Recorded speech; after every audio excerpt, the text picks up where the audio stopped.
You've probably heard the name Cat Turd, but why have you heard it? Why does that name and the person hiding behind that name matter? Well, we are very lucky to be joined by investigative reporter for the Daily Dot, Claire Goforth. Claire, welcome to the show. Thanks for having me, John. Glad to have you here. So you were able to snag an exclusive with Cat Turd, a person who, despite their prominence in online, like the right-wing Twitter thing, doesn't really do a lot of interviews. So I want to ask the most basic question first. Why is Cat Turd a person that anyone should be familiar with? Because he's hugely influential. I mean, he has 2 million Twitter followers, 1 million Truth Social followers. He's consistently reposted, retweeted, and interacting with some of the biggest names in MAGA world, including Trump himself. He wields significant influence. I mean, Elon Musk has been like his little reply guy for since he took over. And Cat Turd is a man who is mysterious, but both hugely influential. And we just found that fascinating. So off I went to Weewahitchka, Florida, this tiny little town on the Panhandle, to see, what the man, the myth, the mystery is like in his hometown. And I was honestly really shocked to learn that nobody knew who he was. Like, I would go around town and ask people, hey, I'm here reporting on this local celebrity. And they'd look at me kind of like confused and assume I was talking about this New York Times author who lives there. And then I'd say Philip Buchanan, because that's Cat Turd's real name. And they'd be like, don't know him. And then I'd be like, well, what about Cat Turd? Do you know who he is? Nope, not a clue.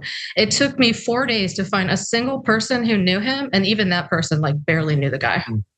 So to be clear, what you're describing is something different than the fact that we should occasionally remind ourselves that you can have 2 million followers on Twitter and regular people don't necessarily need to know who you are. That's definitely true.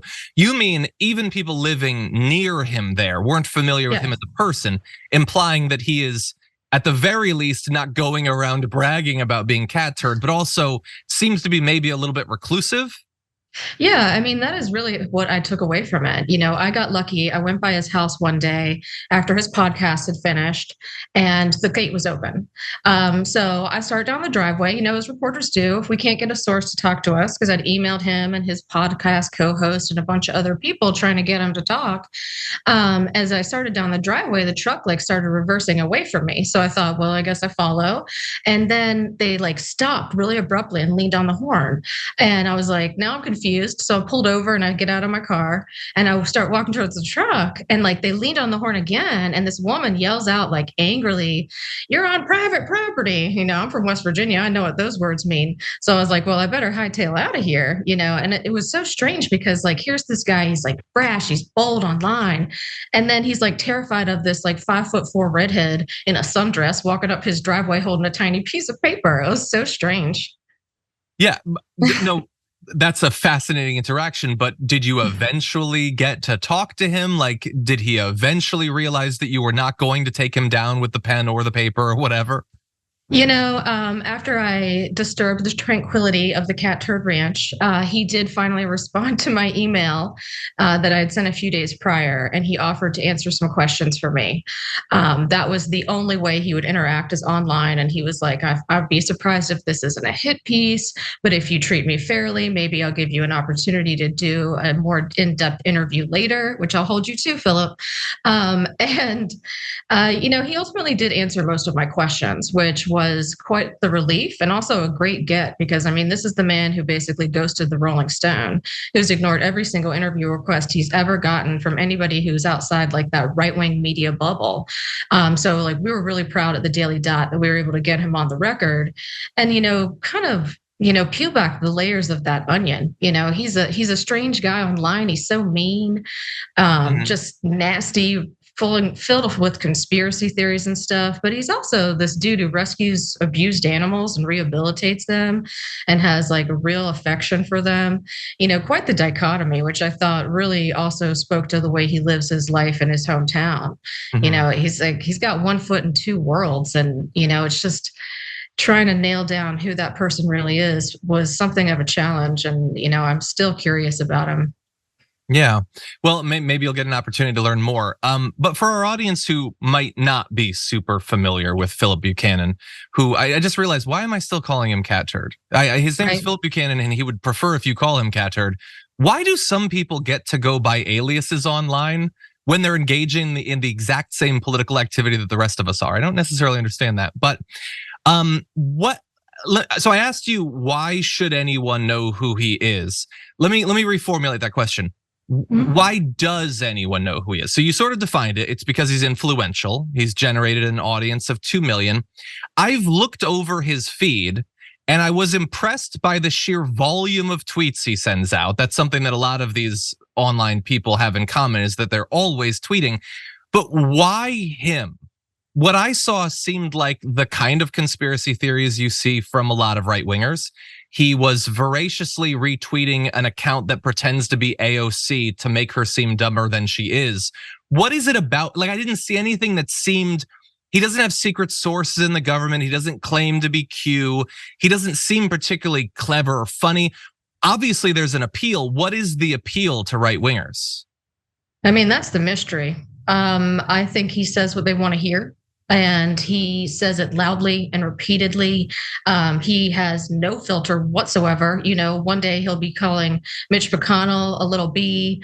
The next he's saying that all liberals are dumb f's. I don't know if there's cussing on the show.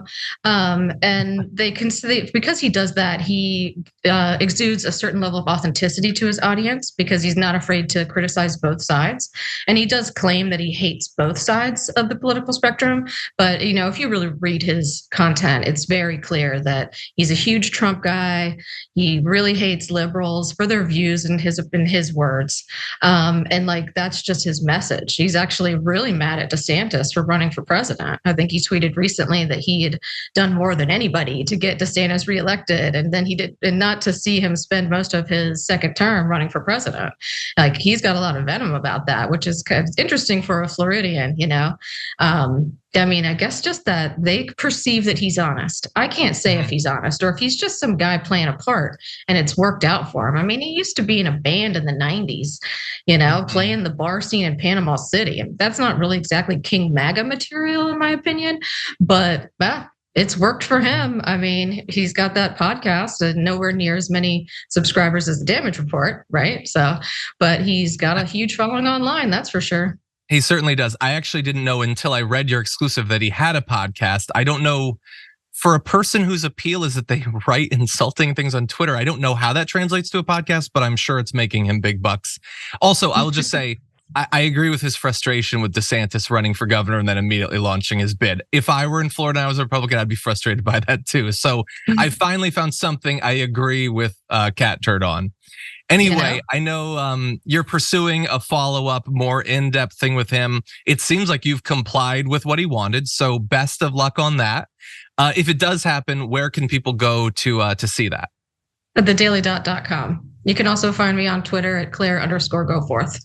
Thank you. Oh, and really fast, finally, I know that you interviewed Cat Turd, but you reported on a bunch of different topics. What would you consider sort of your beat on Daily Dot? I mostly report on politics at present, but I've been expanding my role as the new investigative reporter in the high-res division. And what that will be taking a deeper dive at all of the different types of coverage that we do at the Daily Dot, where we have our finger on the pulse of internet culture. Awesome. Thank you. Appreciate your work and for taking time out to join us. Thank you. Thanks, John. Same to you. Check out the Damage Report podcast each day, wherever you get your podcasts, whether Pocket Casts or Stitcher or iTunes. You can join me as I give you the news and stories you want, with a range of co-hosts and interview guests jumping in on the fun each day. Again, that's the Damage Report, wherever you get your podcasts. And if you get them at iTunes, don't forget to rate and review. Sometimes I'll read them live on the show.